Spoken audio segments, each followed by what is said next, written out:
అందరికీ good morning. ఈరోజు మరికొన్ని మ్యాథమెటిక్స్ టిప్స్తో మీ ముందుకు వచ్చాను. గతంలో గణితం మీద చాలా టిప్స్ చెప్పాను. మరి గణితంలో వీక్ ఉన్న వాళ్ళు గణితం మీద ఆసక్తి కలిగించడానికి కోసమని మనం టిప్స్ చెప్పడం ద్వారా గణితంపై వారికి భయం పోగొట్టేలాగా మనం ప్రయత్నం చేస్తున్నాం. ఇందులో భాగంగా ఇవాళ కొన్ని స్క్వేర్ రూట్స్ వీటి గురించి తెలుసుకున్నాం. 2 స్క్వేర్ ఇది 3 to the power of 3, 5 to the power of 6 అంటే క్యూబ్ రూటు 6 5కు 6వ రూట్. వీటి గురించి ఇందులో ఏది పెద్దది, ఈ మూడింటిలో ఏది పెద్దది, ఈ రూట్లలో ఉన్నప్పుడు ఏది పెద్దది అనే దాని గురించి ఈరోజు మనం నేర్చుకుందాం. చూడండి, దీన్ని నేను ఇట్లా రాసుకుంటాను, 2 to the power of 1/2. దీన్ని ఎట్లా రాసుకుంటాను, 2 to the power of 1/3. దీన్ని ఎలా రాసుకుంటాను, 5 to the power of 1/6. ఇట్లా రాసుకోవచ్చు కదా. మనం రూట్లో ఉన్న వాటిని 1 ఈ డినామినేటర్లో పడిపోతుంది అన్నమాట, రూట్లో ఉన్న వాటిని. ఇప్పుడు ఏం చేస్తాను, 2, 3, 6కు ఎల్సిఎం కడతాను. ఇందులో ఏది పెద్దది,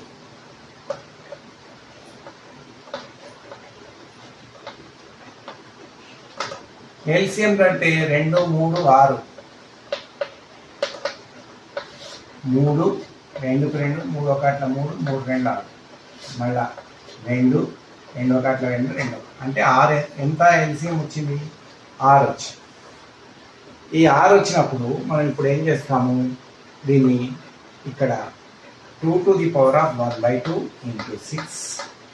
next 3 to the power of 1/3 into 6. 5 to the power of 1/6 into 6గా రాసుకోవచ్చు. ఎందుకంటే అన్ని చోట్ల ఈక్వల్గానే ఉంది కాబట్టి ఎల్సిఎం లీస్ట్ కామన్ డివైజర్ తీసుకున్నాం కాబట్టి ఈక్వల్గా అవుతుంది. ఇప్పుడు 2 ఒకట్ల 2 3, తర్వాత 3 ఇక్కడ 3 ఉంది, 3 ఒకట్ల 3 2, 6 ఒకట్ల 6. ఇప్పుడు మనకి ఇక్కడ ఎంత మిగిలింది, 2 to the power of 3. ఇక్కడ ఎంత మిగిలింది, 3 to the power of 2. ఇక్కడ ఎంత మిగిలింది, 5 to the power of 1.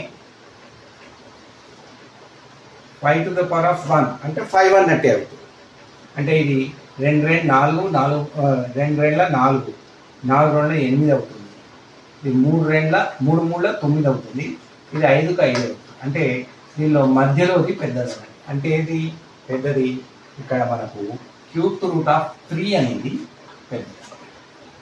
ఈ విధంగా మనము రూట్ ఇచ్చినప్పుడు ఏది పెద్దది అనేది తెలుసుకోవాలంటే వాటిని ఎల్సిఎం కట్టి ఫస్ట్ సమానం చేసుకున్న తర్వాత వాటిని కొట్టివేత చేసి దానిలో ఏది పెద్దది అనే దాన్ని నిర్ణయించుకోవాలి. చాలామంది ఇక్కడ కొద్దిగా కన్ఫ్యూజ్ అవుతుంటారు, ఆ విధంగా చేసుకోవాలి. నెక్స్ట్ చూడండి,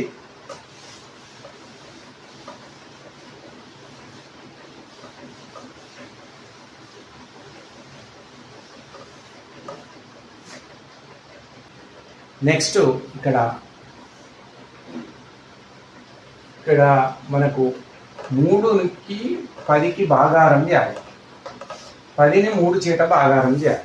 మనం జనరల్గా చేసేది ఏంటిది, 10 3 3 9 వేసుకుంటాం, 1 మిగులుతుంది, పాయింట్ పెట్టుకుంటాం, మళ్ళీ 3 3 9, ఇక్కడ 0 అవుతుంది, మళ్ళీ 1, ఇక్కడ 0, మళ్ళీ 3 3 9, ఇట్లా మనం పోతూ ఉంటుంది, 1 మిగులుతూ ఉంటుంది. ఇది జనరల్గా. ఇక్కడ పిల్లవాడికి ఏమవుతుందంటే ఈ పాయింట్ ఎందుకు పెట్టాలి అనే డౌట్ చాలామంది పిల్లలకు వస్తుంటుంది అన్నమాట. అట్లా వచ్చినప్పుడు మనం ఆ డౌట్ను నివృత్తి చేయాలంటే ఇప్పుడు చూడండి,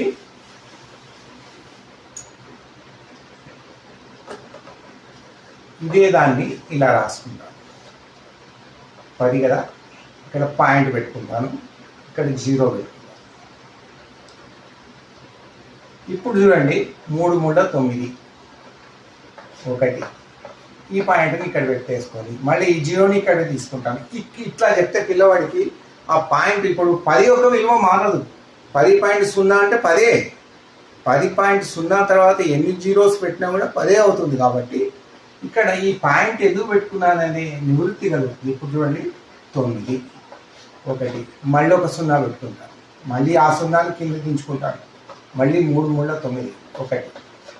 ఇట్లా మనం చేసుకుంటూ పోతే పిల్లవాడికి ఈ డెసిమల్ ఎందుకు వచ్చిందనే డౌట్ అనేది చాలామంది పిల్లలకు అది తెలియక ఇబ్బంది పడుతుంటారు. ఈ డెసిమల్ ఎందుకు పెట్టాడు సారు మరి, ఎందుకంటే ఇక్కడ 10 తర్వాత పాయింట్, ఇక్కడ డెసిమల్ పెట్టిన తర్వాత ఎన్ని సున్నాలు పెట్టినా దాని విలువ మారదు కాబట్టి ఈ డెసిమల్ తీసుకొచ్చి ఇక్కడ పెట్టి నెక్స్ట్ ఈ జీరోలన్నీ మనకి ఎన్ని జీరోలు కావాలంటే అన్ని జీరోలు ఇక్కడ పెట్టుకొని దాన్ని కిందికి పాస్ చేసుకుంటూ మనం పోతే మనకు ఈ ఆన్సర్ అనేది ఈజీగా పిల్లలకు తెలిసిపోతుంది.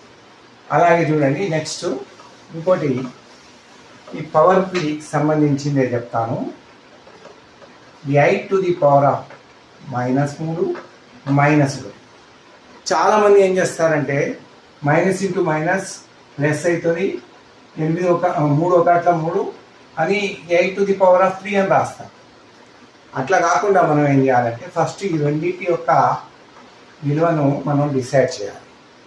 ఈ రెండింటి యొక్క విలువను డిసైడ్ చేయాలంటే మనం ఏం చేస్తాం చూడండి, 1 to the power of 3 ఇది ఇక్కడ 3 ఉంది కదా, -3 to the power of 1/-1 అని రాసుకోవచ్చు.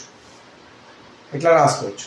ఇట్లా రాసుకున్న తర్వాత దీన్ని ఏం చేస్తాను, ఈ మైనస్ పోవాలంటే మనకు రూల్ ఉంది, a to the power of -m is equal to 1/a to the power of m అనేది ఒక మనకు రూల్ ఉంది. దీని ప్రకారంగా దీన్ని ఎలా చేస్తాం, 1/-3 అని రాస్తాం.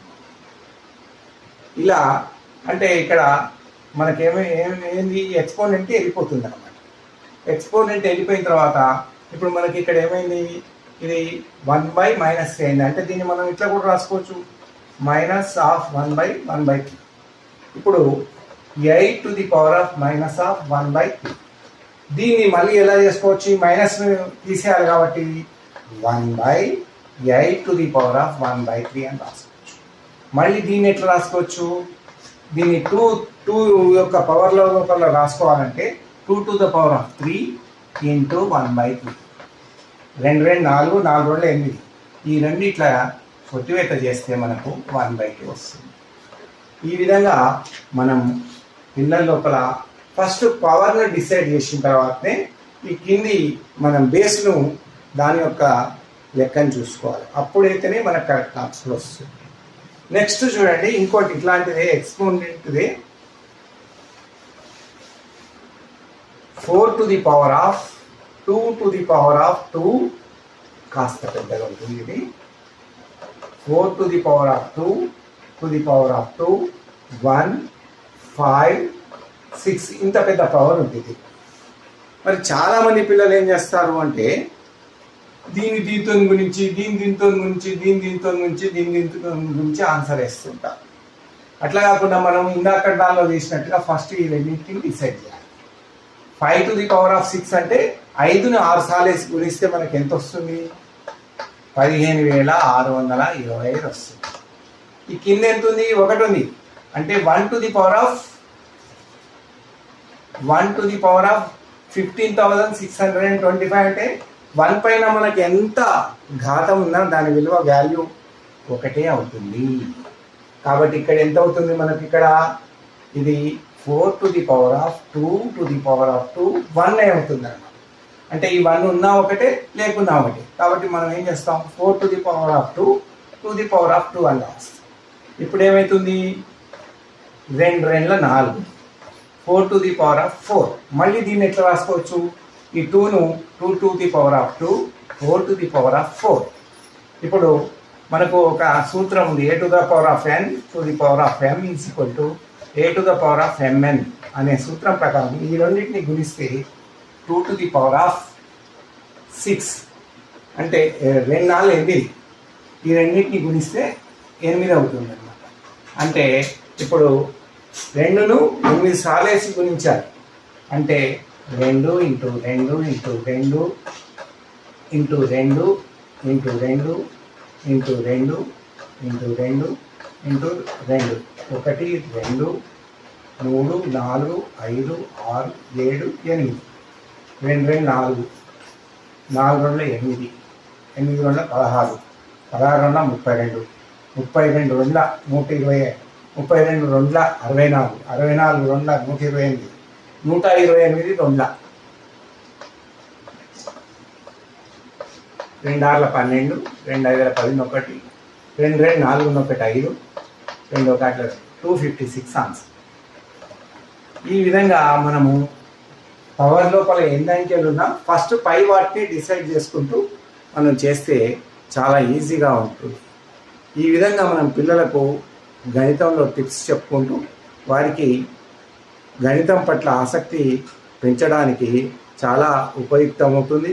పిల్లలకు గణితం అంటే భయం పోతుంది. ఇంకా గణితంలో ఇంకా చాలా పెద్ద పెద్ద లెక్కలు వస్తుంటాయి. చాలా సబ్జెక్టులో కొన్ని మరి మెన్సురేషన్ చేసినప్పుడు క్షేత్ర గణితంలో చాలా డౌట్స్ వస్తుంటాయి. అటు కొన్ని హార్డ్ సబ్జెక్ట్స్ ఉంటాయి. ఆ సబ్జెక్ట్స్ వినగానే పిల్లవాడు ఏం చేస్తాడు, భయపడతాడు. ఇట్లాంటి కొన్ని ఈజీ టిప్స్ కనుక చెప్తూ పోతుంటే ముందు ముందు గణితం అంటే భయం లేకుండా ఎంత హార్డ్ చాప్టర్ ఉన్నా కూడా ఆ హార్డ్ చాప్టర్ లోపల మరి ఇంతే కదా అని దాన్ని చాలా దాని గురించి బాగా ఆలోచించి క్షుణ్ణంగా టీచర్ చెప్పేది విని ఆ సబ్జెక్ట్లో లీనమై ఆ చాప్టర్ని ఈజీగా సులువుగా చేయడానికి అవకాశం ఉంటుంది. ఈ వీడియో మీకు నచ్చితే లైక్ చేయండి, షేర్ చేయండి, సబ్స్క్రైబ్ చేయండి. ధన్యవాదాలు.